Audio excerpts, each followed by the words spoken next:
बच्चों, how are you? बच्चों, आज हम हिंदी में व्याकरण का एक टॉपिक शुरू करेंगे। जी हाँ, टॉपिक का नाम है समास। बच्चों, यह टॉपिक लेने का सबसे पहले इस टॉपिक को हमने व्याकरण में क्यों लिया, इसका भी मैं कारण आपको बताती हूँ कि हम इस टॉपिक को सबसे पहले क्यों पढ़ रहे हैं। ये सवाल आपके दिमाग में आया होगा कि हम क्यों पढ़ रहे हैं इस टॉपिक को सबसे पहले व्याकरण में।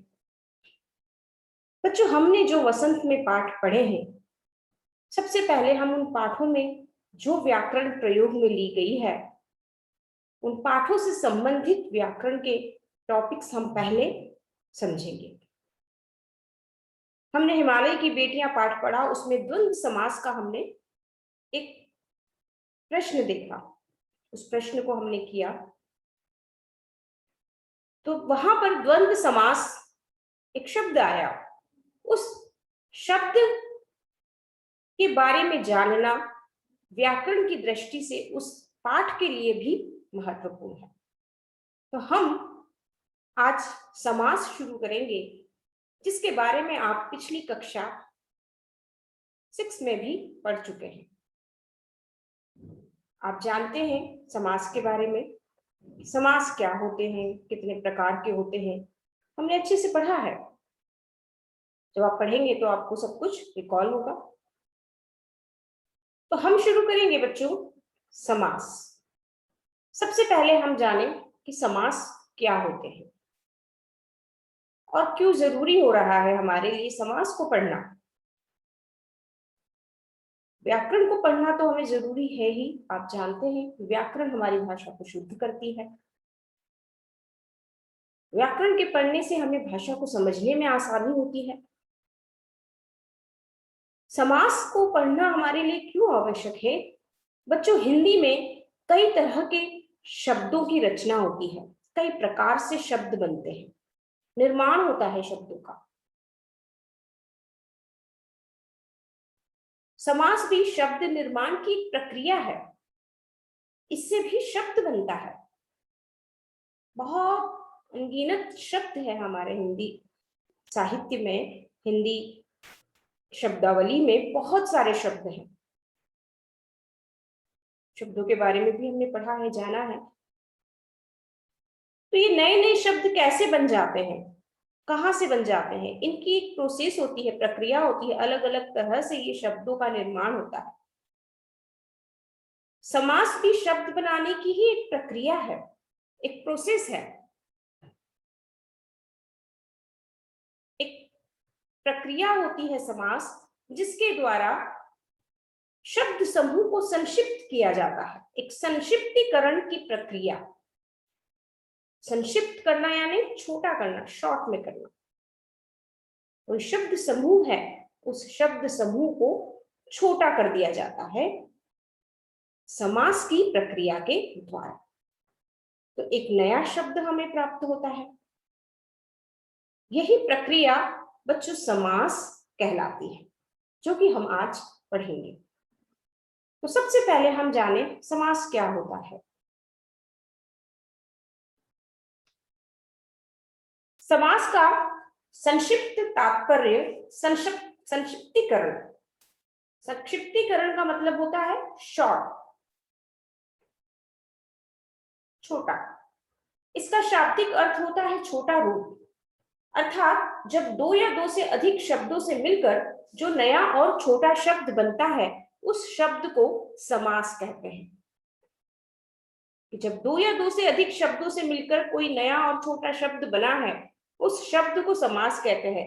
तो यह एक शब्द निर्माण की प्रक्रिया को, एक नया शब्द हमने प्राप्त किया, प्रोसेस हुई। तो दूसरे शब्दों में अगर हम कहें तो जहां कम से कम शब्दों में अधिक से अधिक अर्थ को प्रकट किया जाए, वह समास कहलाता है। जैसे उदाहरण, हाथ के लिए कड़ी को हम किस शब्द के द्वारा बोलते हैं? हथकड़ी। रसोई के लिए घर, रसोई के लिए घर को हम क्या कहते हैं? रसोई घर। नीलकमल, नील और कमल को हम क्या कहते हैं? नीलकमल, है ना। हम यही इन्हें कहते हैं, शॉर्ट रूप में कहते हैं। तो ये उदाहरण है कि किस तरह दो या दो से अधिक शब्दों को मिलाकर उन्हें छोटा किया जाता है इस प्रक्रिया के द्वारा। तो यह एक संक्षिप्तीकरण की प्रक्रिया है। इसका अर्थ होता है छोटा रूप, अर्थात जब दो या दो से अधिक शब्दों से मिलकर जो नया और छोटा शब्द बनता है उस शब्द को हम समास कहते हैं, उस प्रक्रिया को हम समास कहते हैं। ठीक है। अब सामासिक शब्द, समास के द्वारा जो नया शब्द बना, समास की प्रक्रिया हुई, शब्द समूह को हमने छोटा किया और एक नया शब्द बना, इस प्रक्रिया को समास कहा। और इस समास के द्वारा जो शब्द बना उस शब्द को हम क्या कहेंगे? सामासिक शब्द।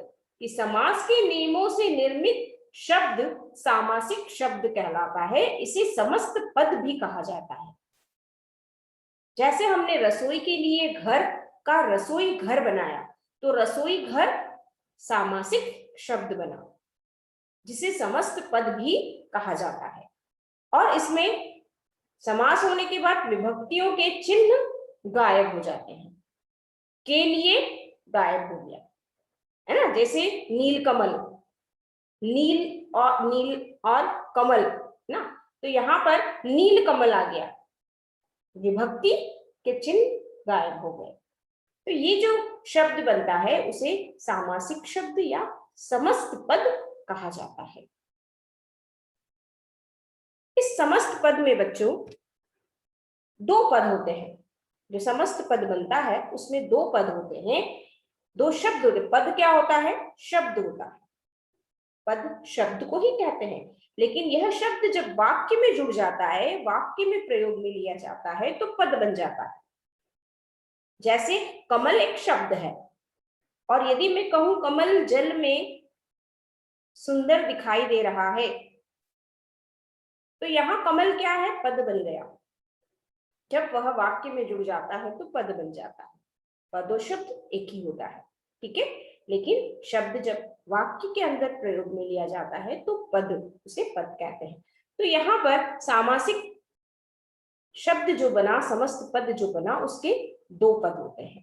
पहला पद होता है पूर्व पद, और दूसरे पद को हम उत्तर पद कहते हैं। दूसरे पद को हम क्या कहते हैं? उत्तर पद कहते हैं। जैसे गंगा जल, अब इसमें गंगा पूर्व पद है और जल उत्तर पद है, ठीक है ना। गंगा जल, गंगा आगे है, आगे वाला पद होता है पूर्व पद, और पीछे वाला पद जल उत्तर पद होता है। तो हर सामासिक शब्द के दो पद होते हैं, एक पूर्व पद और एक उत्तर पद। ये आपको ध्यान रखना है।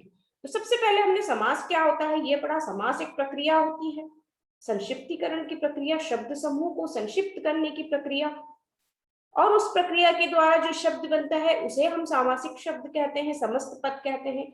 और इस समस्त पद में दो पद होते हैं, पूर्व पद और उत्तर पद। यहां तक हमने पढ़ा। अब इसके बाद बच्चों आता है समास विग्रह। सामासिक शब्दों के बीच के संबंध को स्पष्ट करने को समास विग्रह कहते हैं। कि जब सामासिक जो शब्द बनता है, समस्त पद, उसे हम सरल शब्दों में कहें कि अलग अलग करने की प्रक्रिया, समस्त पद को अलग अलग करना समास विग्रह कहलाता है। अर्थात जब समस्त पद के सभी पद अलग अलग किए जाते हैं उसे समास विग्रह कहते हैं। जैसे माता पिता, माता और पिता, हमने माता को भी अलग कर दिया, पिता को भी अलग कर दिया और बीच में लगा दिया, है ना। तो जब इन समस्त पदों को अलग किया जाता है तो उसे हम समास विग्रह कहते हैं। इसके बाद बच्चों समास के भेद, समास की पूरी प्रोसेस आपने पढ़ी। अब ये समास अलग अलग प्रकार के होते हैं। 6 भेद होते हैं समास के। पहला होता है तत्पुरुष समास, दूसरा अव्ययी भाव समास, तीसरा कर्मधारय समास, चौथा द्विगु समास, पांचवा द्वंद्व समास और छठा बहुव्रीहि समास। ये 6 प्रकार के समास होते हैं। तत्पुरुष, अव्ययी भाव, कर्मधारय, द्विगु, द्वंद्व, बहुव्रीहि। सबसे पहले हम बात करेंगे तत्पुरुष समास की। तत्पुरुष समास क्या होता है? जिस समास में उत्तर पद प्रधान होता है। बच्चों एक बात आप ध्यान रखिएगा कि सारे समास में जितने समास के प्रकार हम पढ़ेंगे उन सभी में दोनों पदों की प्रमुखता, पहला पद, दूसरा पद, प्रधान, इन सब का महत्व है। इन दोनों पदों के आधार पर ही इतने सारे समास बांटे गए हैं। पूर्व पद और उत्तर पद, इन दोनों पदों में से पहला पद प्रधान है, दूसरा पद प्रधान है, दोनों पद प्रधान है, दोनों ही प्रधान नहीं है। इसी तरह से सारे समास को हम पहचानेंगे, तो ये आपको ध्यान रखना है। जिस समास में उत्तर पद प्रधान होता है, उत्तर पद कौन सा? बाद वाला। गंगा जल हमने लिया था ना उदाहरण, जिसमें जल क्या था? उत्तर पद, पीछे वाला शब्द। उत्तर पद प्रधान होता है, पूर्व पद गौण होता है, वह समास तत्पुरुष समास कहलाता है। प्रधान यानी मुख्य होता है, जिस पर पहला पद आश्रित होता है, निर्भर करता है पहला पद। पूर्व पद गौण होता है, वह इतना अधिक महत्व नहीं रखता जितना उत्तर पद रखता है। जैसे धर्म का ग्रंथ, धर्म ग्रंथ, राजा का कुमार, राजकुमार, तुलसीदास कृत, तुलसीदास द्वारा कृत, यानी किया हुआ। तो ये तत्पुरुष समास होता है जिसमें उत्तर पद प्रधान होता है। इसके प्रकार, अब यहाँ तत्पुरुष समास के प्रकार हैं। 6th क्लास में आपने नहीं पढ़ा प्रकारों के बारे में, यहाँ हम 7th में हम प्रकारों के बारे में पढ़ेंगे। तत्पुरुष समास के प्रकार, इसमें बच्चों जो कारक होते हैं, कारक के बारे में आप आगे और पढ़ेंगे। आपने 6 में भी पढ़ा है, पिछली कक्षा में आपने कारक पढ़ा है। तो तत्पुरुष समास के जो प्रकार हैं वो कारक की इन्हीं विभक्तियों पर, जो समास आपको दिखाई दे रहे हैं प्रकार, ये कारक की विभक्तियों के आधार पर है। कारक की 8 विभक्तियां होती है, हमने पढ़ी है। उन 8 में से 8वीं विभक्ति को छोड़कर 7 विभक्तियों का प्रयोग यहाँ पर है। जैसे यहाँ पर कर्म तत्पुरुष है ना, कर्म तत्पुरुष, करण तत्पुरुष, कर्ता ने कर्म को करण से संप्रदान के लिए उपादान का हमने पढ़े हैं ये। तो यही विभक्तियां, यही कारक की जो कारक हैं वही तत्पुरुष समास के प्रकार हैं। कर्म तत्पुरुष, करण तत्पुरुष, संप्रदान तत्पुरुष, समास अपादान तत्पुरुष, संबंध तत्पुरुष, अधिकरण तत्पुरुष। तो ये 6 प्रकार के तत्पुरुष है, यहाँ पर तत्पुरुष समास के प्रकार हैं जो कारक की विभक्तियों के अनुसार है। कर्म तत्पुरुष, जो कर्म कारक की विभक्ति है को, कर्ता ने कर्म को के लोप से यह समास बनता है। को विभक्ति के गायब होने से यह समास बनता है। जैसे ग्रंथकार, ग्रंथ को लिखने वाला। करण तत्पुरुष से और के द्वारा के लोप से यह समास बनता है। लोप यानी गायब होना, उनके गायब होने से यह समास बनता है। जैसे वाल्मीकि रचित, वाल्मीकि के द्वारा रचित। संप्रदान तत्पुरुष के लिए का लोप होने से यह समास बनता है। जैसे सत्याग्रह, सत्य के लिए आग्रह। अपादान पुरुष से का लोप होने से यह समास बनता है। जैसे पथ भ्रष्ट, पथ से भ्रष्ट। संबंध तत्पुरुष का, के, की आदि का लोप होने से यह समास बनता है। जैसे राजसभा, राजा की सभा। अधिकरण तत्पुरुष में और पर का लोप होने से यह समास बनता है। जैसे जल समाधि, जल में समाधि। तो ये इसके प्रकार हैं। इसके बाद तत्पुरुष समास के उदाहरण। उदाहरण देखिए, रथ चालक, रथ को चलाने वाला। जेब कतरा, जेब को कतरने वाला। मनमाना, मन से माना हुआ। शराहत, शर से आहत। देशार्पण, देश के लिए अर्पण। गौशाला, गौ के लिए शाला। सत्याग्रह, सत्य के लिए आग्रह। ये तत्पुरुष समास के उदाहरण हुए। इसके बाद आता है अव्ययी भाव समास। अव्ययी भाव समास में, जैसा कि इसके नाम से हम समझ रहे हैं कि इसमें अव्यय है। अव्यय यानी अविकारी शब्द, जैसा कि हमको इसके नाम से दिखाई दे रहा है कि अव्ययी भाव समास अव्यय है ना, इसके नाम से हमें दिखाई दे रहा है। अव्यय क्या होता है? अविकारी शब्द क्या होता है कि जिन शब्दों पर लिंग, कारक, काल आदि शब्दों से कोई भी प्रभाव ना हो, जो अपरिवर्तित होते हैं, कोई परिवर्तन जिनमें नहीं होता है, वे अव्यय या अविकारी शब्द कहलाते हैं। तो ऐसे हिंदी में कई शब्द हैं जिनमें कोई परिवर्तन नहीं होता लिंग वचन काल कारक की दृष्टि से। तो वह समास जिसका पहला पद अव्यय हो, वह उसके संयोग से समस्त और उसके संयोग से उसके जोड़ने से समस्त पद भी अव्यय बन जाता है, उसे हम अव्ययी भाव समास कहते हैं। अव्ययी भाव समास में पूर्व पद प्रधान होता है। तत्पुरुष में उत्तर पद प्रधान था, यहाँ पूर्व पद प्रधान है। और पहला पद क्या होता है? अव्यय होता है। अव्यय शब्द कौन से होते हैं? जैसे तथा, एवं, और, किंतु, ये सारे शब्द जिनका लिंग वचन किसी भी लिंग के साथ इन्हें प्रयोग में करें तो इनमें कोई परिवर्तन नहीं होता है, वे शब्द होते हैं अव्यय। तो अव्यय समास के पहले पद में अनु, आ, प्रति, यथा, भर, हर आदि आते हैं। जैसे आजन्म, जन्म से लेकर, यथामति, मति के अनुसार, प्रतिदिन, दिन दिन, यथाशक्ति, शक्ति के अनुसार, यथा समय, समय के अनुसार, प्रतिवर्ष, प्रत्येक वर्ष, प्रति सप्ताह, प्रत्येक सप्ताह। तो ये सारे इसके उदाहरण हुए। इसके बाद आता है कर्मधारय समास। कर्मधारय समास क्या होता है? यह भी बहुत ही इंटरेस्टिंग है और जल्दी समझ में आ जाता है। वह समास जिसका पहला पद विशेषण तथा दूसरा पद विशेष्य होता है, अर्थात इसका पहला पद विशेषण होता है। विशेषण हम जानते हैं, संज्ञा और सर्वनाम की विशेषता बताने वाले शब्दों को विशेषण कहते हैं। और दूसरा पद विशेष्य, जिसकी विशेषता बताई जाती है उसे विशेष्य कहते हैं। अथवा एक पद उपमान व दूसरा उपमेय, जिसकी तुलना की जाती है उपमान, जिससे तुलना की जाती है उपमेय, उसे कर्मधारय समास कहते हैं। उपमान और उपमेय जिसमें तुलना की जाती है, और विशेषण और विशेष्य विशेषता से संबंधित। तो ऐसे दोनों पद हो, पहला पद विशेषण हो, दूसरा विशेष्य हो, पहला पद उपमान हो, दूसरा उपमेय हो, तो ऐसे शब्दों को कर्मधारय समास हम कहते हैं। ऐसे शब्दों में कर्मधारय समास होता है। कर्मधारय समास का विग्रह करने पर दोनों पदों के बीच में जो या के समान शब्द आते हैं, है ना? जो आता है या के समान, जब इसका विग्रह करते हैं तो जो शब्द आता है या के समान शब्द इसमें आता है। जैसे महादेव, महान है जो देव। दुरात्मा, बुरी है जो आत्मा। कर कमल, कमल के समान कर।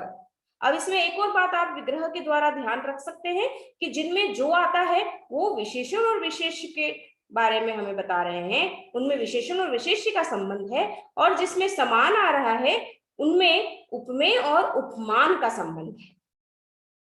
ठीक है?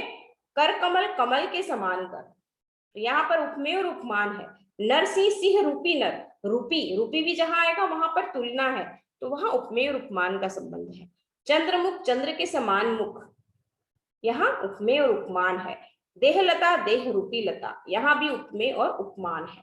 नव युवक, नव है जो युवक, जो आया है तो यहाँ विशेषण और विशेष्य है। कमल नयन, कमल के समान नयन। नील कमल, नीला है जो कमल। तो इस तरह से कर्मधारय समास को हम स्पष्ट रूप से पहचान सकते हैं कि दोनों पदों में यदि विशेषण विशेष्य है, उपमेय और उपमान का संबंध है, तो वहां पर कर्मधारय समास होगा। इसके बाद आता है चौथा द्विगु समास। बच्चों, द्विगु समास सबसे सरल है और जल्दी से पहचान में आता है ना? इस समास को पहचानने में तो गलती हम कर ही नहीं सकते यदि हमने इसकी डेफिनेशन को समझ लिया, इसकी परिभाषा को हमने समझ लिया। द्विगु समास होता है कि ऐसा समास, वह समास जिसका पूर्व पद संख्यावाचक विशेषण होता है। संख्या यानी नंबर होते हैं, बहुत सारे शब्द होते हैं ना जिनके पहले पद में नंबर होता है, तथा समस्त पद समाहार या समूह का बोध कराता है, उसे हम द्विगु समास कहते हैं। जैसे त्रिभुज, अब यहाँ पर तीन है, तिरंगा हम ले लें, तिरंगा तीन रंगों का समूह है ना, तो यहाँ तीन क्या है? पहला पद तीन है, त्रि, तो तीन संख्या है, तो ऐसे जितने भी शब्द हैं वो द्विगु समास के अंतर्गत आएंगे। जैसे इसके उदाहरण हम देखें, दोपहर, दो पहरों का समाहार। शताब्दी, 100 सालों का समूह। पंचतंत्र, 5 तंत्रों का समाहार। सप्ताह, 7 दिनों का समूह। त्रिवेणी, 3 वेड़ियों का समाहार। तिमाही, 3 माहों का समाहार। चौमासा, 4 मासों का समाहार। तो ये शब्द द्विगु समास कहलाते हैं, जिनमें पहला पद पूर्व पद संख्यावाचक विशेषण होता है और समस्त पद में समूह का बोध हमें कराता है। समस्त पद वहां पर द्विगु समास होता है। इसके बाद आता है बच्चों द्वंद्व समास, जिसके बारे में हमने अपने लेसन में पढ़ा था। द्वंद्व समास है ना, द्वंद्व समास एक शब्द आया था और ये द्वंद्व समास मैंने बताया भी था वहां आपको कि द्वंद्व समास क्या होता है। जिस समस्त पद में दोनों पद प्रधान होते हैं और दोनों पदों को मिलाते समय और अथवा या एवं आदि का योजक लुप्त हो जाता है, गायब हो जाता है, वह समास द्वंद्व समास कहलाता है। और इसकी सबसे अच्छी पहचान है कि इन शब्दों के बीच में योजक चिन्ह लगा होता है, डैश लगा होता है। तो ऐसे जितने भी शब्द हैं जिनके बीच में डैश लगा है वो सारे शब्द द्वंद्व समास के अंतर्गत आते हैं। जैसे अन्न जल, अपना पराया, और कभी कभी एक पद दूसरे पद का विलोम भी होता है ना, विलोम होता है। लेकिन एक जैसे शब्द नहीं होते हैं, एक जैसे शब्दों के बीच में भी योजक लगा होता है, लेकिन एक जैसे शब्दों को हम द्वंद्व समास के अंतर्गत नहीं लेंगे। वो पुनरुक्ति होता है, उनका दोहरान होता है शब्द का, वो हम इसके अंतर्गत नहीं लेंगे। इसके अंतर्गत ऐसे शब्द आएंगे जो दोनों ही पद जिसमें प्रधान होते हैं, दोनों ही पद महत्वपूर्ण होते हैं। अन्न जल, अपना पराया, राजा रंग, देश और विदेश, रुपया पैसा, मार मारपीट, मार और पीठ, माता पिता, माता और पिता, दूध दही, दूध और दही। तो यह इसकी पहचान होती है कि इसके बीच में डैश लगा होता है और जब समस्त पद बनता है तो जब समस्त इसका हम समास बनाते तो इसमें और अथवा एवं आदि योजक लुप्त हो जाते हैं। इसका विग्रह करते हैं तो इसमें और तथा एवं जुड़ जाते हैं। तो ये होता है द्वंद्व समास। इसके बाद बच्चों आता है छठा लास्ट बहुव्रीहि समास।